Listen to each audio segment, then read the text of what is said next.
आता दोन विषय आपल्या पुढं आपण उपस्थित केले की तिथे बार चालतो किंवा काय चालतं वगैरे वगैरे। याची माहिती आपल्याला उत्पादन शुल्क खात्याकडून मिळू शकेल की आपण ह्याला परवानगी दिली का, आणि ती परवानगी द्यायच्या पूर्वी आपण कुठल्या कुठल्या कागदपत्रांची पडताळणी केली। आता ती परवानगी जर का 2023च्या आधी दिली असेल तर निश्चित ती संस्था नोंदणीकृत नाही, त्यामुळं त्या संबंधित इन्स्टिट्यूशनला किंवा त्या विभागाला सुद्धा जाब विचारला पाहिजे की तुम्ही कागदपत्रांची तपासणी न करता ह्याला परमिट रूमचं लायसन्स कसं काय, आणि कलेक्टर साहेबांचं पत्र तुम्हाला होतं का, हा एक विषय। आणि दुसरा विषय, ही संस्था जर का शासकीय जागेवरती उपलब्ध अस्तित्वात आली असेल तर ती आता ब्रिटिशांच्या काळामध्ये ती होती, त्यावेळेला त्यांनी त्यांच्या आरोग्याचा प्रश्न विचार केला असेल, बैठकीच्या संदर्भातला काय तो त्यावेळेचा विषय त्यावेळी त्या काळातला त्यांनी घेतलेला तो निर्णय असेल।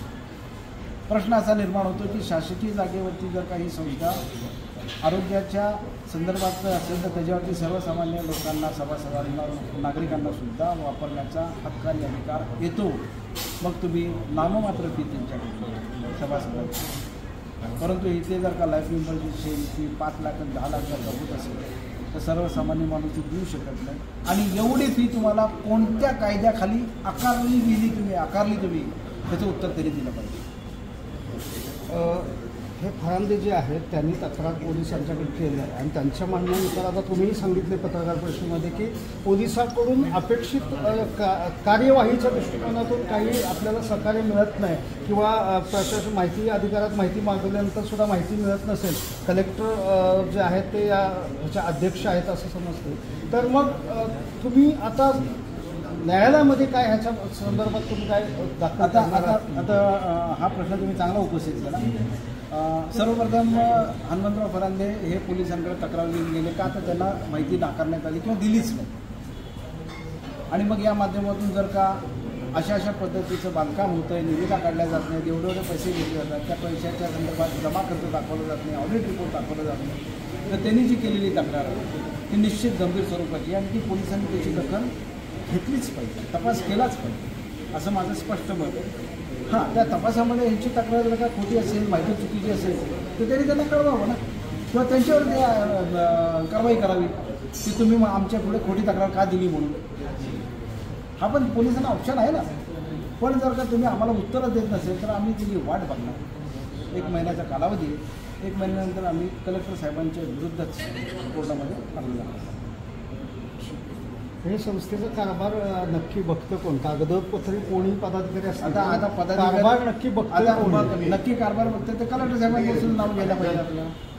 कलेक्टर साहेब चेअरमन आहेत ना, ऑनररी जरी चेअरमन असले तरी ते सिग्नेचर अथॉरिटीज असतील किंवा त्यांनी पॉवर डेलिगेट केली असेल तर डेलिगेशन ऑफ पॉवर म्हटलं तरी त्यांना माहिती आहे की आपण कुणाला पॉवर डेलिगेट करतो या संस्थेचा कारभार चालवायचा, म्हणजे विकॅरियस लायबिलिटी पण त्यांच्यावरती येते की मी तुम्हाला अधिकार दिलेत हे संस्थेचं काम पाहण्याची, आणि ते जर का गैर असेल तर तुम्ही रिॲक्शन घेत नसेल तुम्ही त्याला दोषी ठरता। या क्लबमध्ये गेल्या काही महिन्यांपूर्वीपासून काम सुरू होतं, डेव्हलपमेंट सुरू होतं, काही बांधकाम वगैरे फुटपाथ असेल किंवा आणखी काही घडामोडी घडत असेल तर या कामाला काही शासकीय कुठून एखाद्या खात्यामार्फत निधी वगैरे मिळाला आहे का तुमच्या कारणावरती आहे? नाही, तशी माहिती आम्ही मागितलेली आहे परंतु ती माहितीच पुरवली जाते,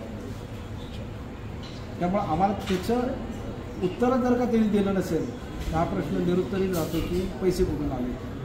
मग एक तर निश्चित आहे संबंधित पदाधिकारी तर स्वतःच्या खिशातनं पैसे खर्च करणार नाहीत, मग पैसे संस्थेचेच असतील, मग त्याचं अकाउंटिंग आणि त्याचं ऑडिटिंग होणं आवश्यक। हे पैसे तुम्हाला कुणी दिले किंवा कुणी तुम्हाला स्पॉन्सर केलं, कुठल्या कंपनीने स्पॉन्सर केलं किंवा कुठल्या उद्योजकाने तुम्हाला उद्योगपतीने तुम्हाला स्पॉन्सर केलं किंवा कुठल्या बिल्डरने तुम्हाला स्पॉन्सर केलं यायला पाहिजे समोर।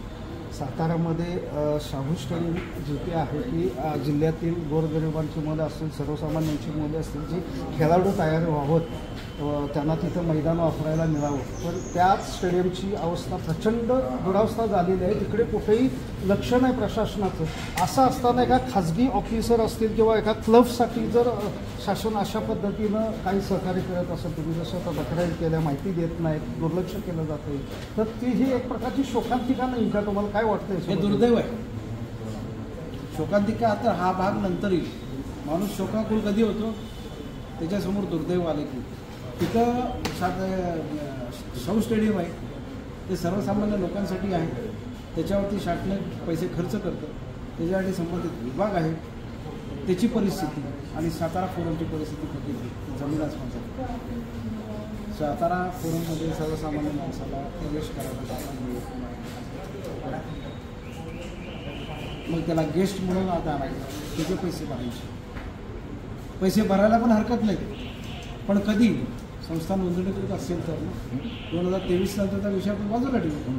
2023च्या आधीचा विषय काय, याचं उत्तर त्यांनी दिलंच पाहिजे.